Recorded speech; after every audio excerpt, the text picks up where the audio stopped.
You think betrayal begins with dissatisfaction, with fights that escalate, with intimacy that dies, with words left unsaid until the distance becomes a canyon. You're wrong. She wasn't miserable. She wasn't crying herself to sleep. She wasn't fantasizing about escape while you lay beside her, oblivious. That narrative is cleaner. It makes sense. Unhappiness leads to seeking happiness elsewhere. Cause and effect. Linear. Understandable. But that's not what happened. She cheated because Wednesday felt like Tuesday, because her coffee tasted the same as it did yesterday, because she knew what you'd say before you said it, because the pattern of her days had calcified into something predictable, something safe, something suffocating in its reliability. Curiosity doesn't announce itself with tears or accusations, it whispers. It asks quiet questions in the shower. It lingers in the space between her smile and what she's actually thinking. It wonders what it would feel like to be wanted by someone who doesn't know the exact location of the scar on her left knee. Someone who hasn't memorized the hierarchy of her morning routine. Someone who still has to guess. You gave her stability. She wanted uncertainty. The affair wasn't a solution to a problem. It was an experiment, a disruption, a deviation from the script she'd been performing for years. And the person she chose? He wasn't better than you. He wasn't kinder, richer, more attractive, more attentive. He was simply different, unknown. A question mark where you had become a period. Women are told their entire lives that curiosity is dangerous, that wondering is the first step toward ruin, that good women stay, that good women make it work, that good women find fulfillment in the life they've built, the partner they've chosen, the children they've raised, the home they've decorated with intention and care. But curiosity doesn't care about goodness. It doesn't respect vows or values or the version of herself she's supposed to be. It doesn't ask for permission. It just arrives.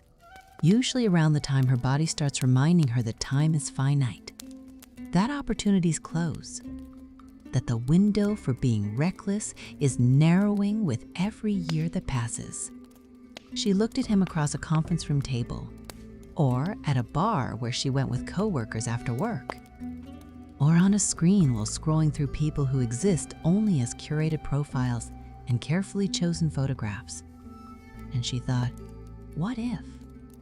Not what if I were unhappy? What if I were someone else for an hour? For a night? For however long it takes to feel something that isn't routine. The neuroscience of affair psychology shows that novelty triggers dopamine in ways that familiarity cannot. The brain lights up for the unknown, for risk, for the possibility of discovery. It's the same mechanism that makes people chase new experiences, new cities, new drugs, new anything that disrupts the loop of everyday existence. She wasn't looking for better. She was looking for different. And the difference didn't even have to be substantial. It just had to be there. A new voice, a different laugh. Hands that didn't know the exact pressure she liked when they touched her shoulder.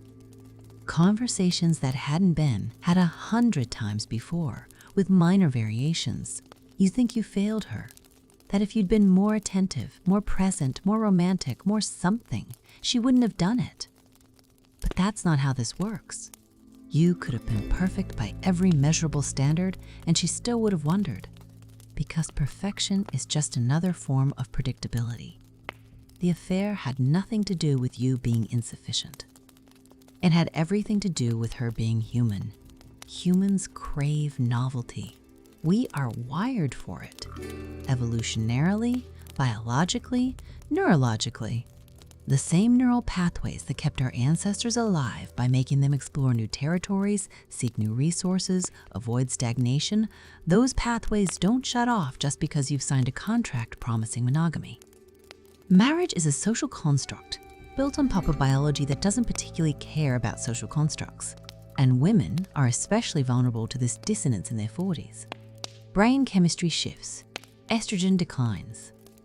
The same hormonal changes that trigger hot flashes and insomnia also trigger a psychological reckoning. a sudden, urgent awareness that half her life is over and the second half is approaching fast. She wasn't unhappy with you. She was terrified of dying without ever having lived outside the lines. The man she chose was irrelevant. He could have been anyone.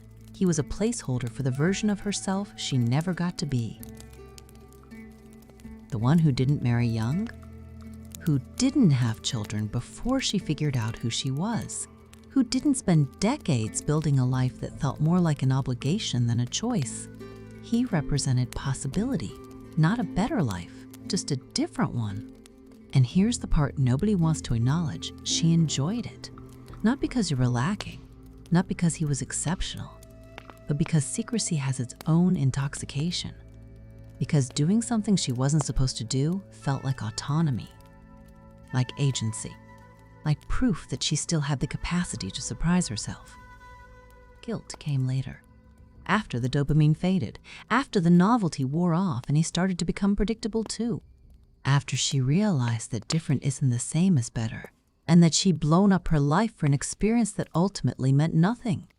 But in the moment, she felt alive. You wanted an explanation that made sense, a reason you could fix, a problem you could solve. You wanted her unhappiness to be the cause, because unhappiness can be addressed. You can change behavior. You can go to therapy. You can take trips. You can buy flowers. You can communicate better. But curiosity? You can't fix curiosity. You can't negotiate with it. You can't offer it something better than what it's already imagining. She didn't cheat because you stopped trying.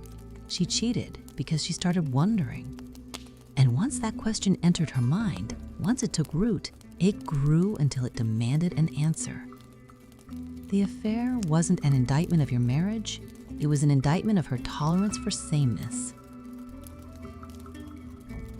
for routine, for knowing exactly how every day will unfold from the moment she wakes up until the moment she goes to sleep beside you. Some people can live with that. They find comfort in predictability, in shared history, in the accumulation of small, repeated moments that build into something stable and enduring.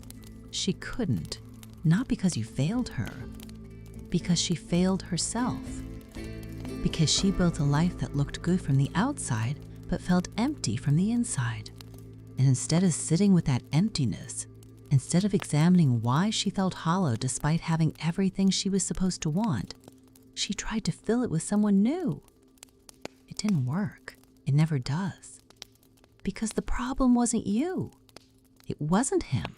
It wasn't the marriage. It was her inability to tolerate the fundamental truth that life is repetitive, that most days are ordinary, that excitement fades and routine is what remains. And some people can't make peace with that.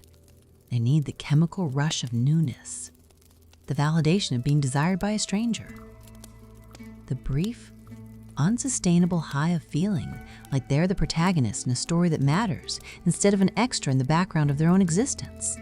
You're looking for closure, for an explanation that absolves you or damns you, for a narrative that makes sense of the chaos. But there isn't one. She cheated because she was bored, because she was curious, because she could, because the opportunity presented itself and she didn't have the discipline or the self-awareness to resist. That's it. That's the answer. Not because she was unhappy, because she was human, flawed, impulsive, driven by impulses she didn't fully understand and didn't particularly want to examine too closely.